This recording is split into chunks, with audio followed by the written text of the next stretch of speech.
Meron akong binibiling collagen dito. Ito guys, oh. Hanap ko rin siya guys. Alam nyo ba guys, itong collagen na to, maganda rin siya guys, oh. Madalas ko rin ito inumin before, ah. Last 3 years ago. Ganda rin to guys. Meron siya rito dito sa market. Ayan. So, kukuha tayo.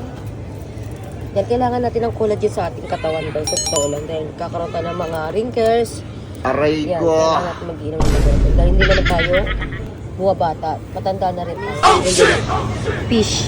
Yung fish oil, meron siya guys. So, kaya maganda to. Ayan. Meron siya rito sa supermarket. Ayan.